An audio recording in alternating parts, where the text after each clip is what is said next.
To understand if it may seem absurd, the title of this video. So all around us, there are so many narratives and ideas compelling us to be strategic and meticulous in our work and in everything we do. And I'm not saying that's a bad thing. For a spontaneous and intuitive person like me, quotes like this and that and many others like these are made me feel like a failure. Like the only way for me to be successful is to change who I am. Mostly because a picture, deliberately or not, has been painted that spontaneity is antonymous to strategic planning and organization. That you cannot be spontaneous and strategic. That planning should precede action. But for me, I find this way of thinking to be a bit untrue. To make all of this make more sense, here is a bit of a backstory to put things into context. So last September was exactly 365 days of my journey of being a filmmaker and storyteller, or content creator, however you may put it.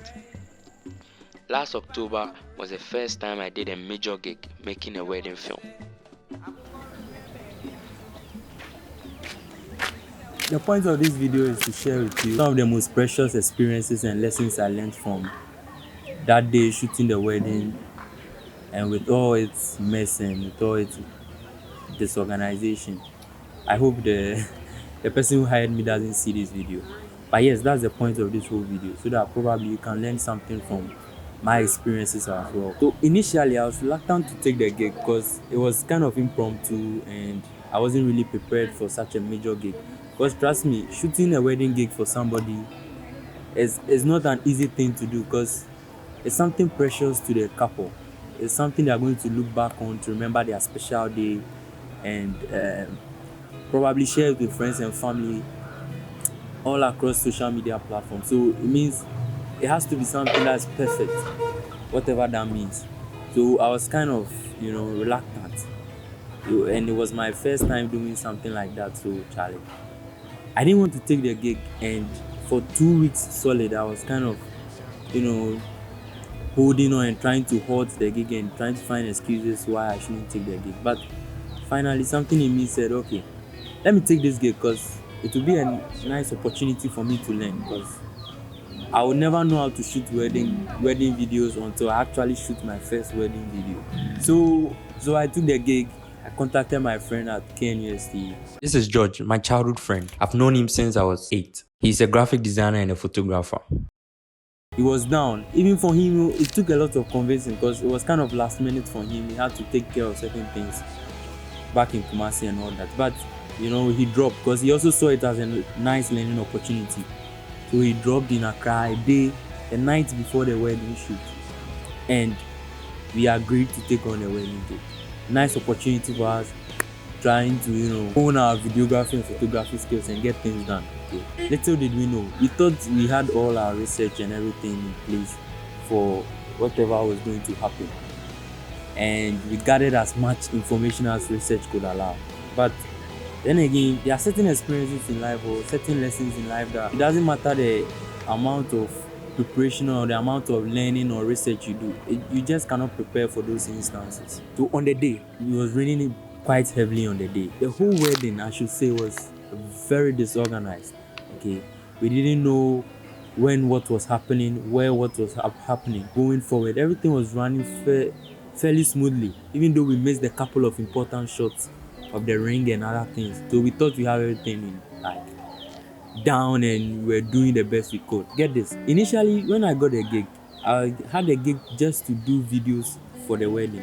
When I got there, because it was raining, I was told the photographer couldn't make it, so I was supposed to do the videos and then the photos all together. And in this case, I was using just one camera, one battery, 2 lenses. It was just impossible for me to complete all that thing with one camera. So I took the gig anyway, took it upon myself to do video and photos at the same time. It was later I realized it was a completely bad idea to do that. My battery was dying. We had time to charge it a bit, so I thought I was cruising. But this is where things started actually going south for me and my partner. A combination of inexperience and the limitations of my camera came to play. Okay, bad footages took up all the space on my camera. My battery was dying and everything was like a mess. Okay. to the point that I even felt like we should give up on the wedding. But the thing is, we've already committed ourselves and we can't back out last minute. And by the grace of God, I'm saying by the grace of God because it was magic. We were able to take countless number of group photos and get the whole thing done. I had to even shoot some of the footages on my iPhone. This is impossible. But I guess the point I'm trying to make here, we would have never learned some of the lessons we learned if we just stayed home and thought we were on top of our game because we shot a couple of home videos or shot a couple of pictures of things around us.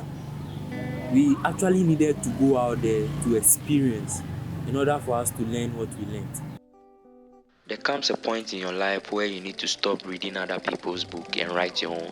Albert Einstein. This has become one of my favorite piece of saying in these past few days as I put my thoughts and ideas together for this video. This is how I make sense of the whole thing.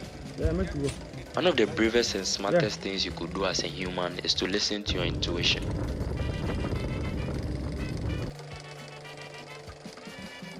I believe planning should not always precede action because there are certain things that just cannot be accounted for by any amount of planning. The only way to plan to account for every possible situation is to plan as you go, I believe. Most times we try to account for every scenario in our planning. Aside from the fact that it's impossible, it most often stagnates us in a vicious state of endless planning. Over the years, I've come to a major realization that when I got courage to take life by its horn is when I was able to do my best work. It wasn't until I listened to this persistent voice in me to go to the beach that I had the ability to take some of the most amazing photos of my life. Before then, all I did was stay home and take normal everyday photos. 2 Timothy chapter 1 verse 7. For God has not given us a spirit of fear, but of power and of love and of a sound mind. For me, it would be a shame for me to waste all these attributes God has given me on planning alone. I would rather prefer to use it to help me take on this world and be the best I can.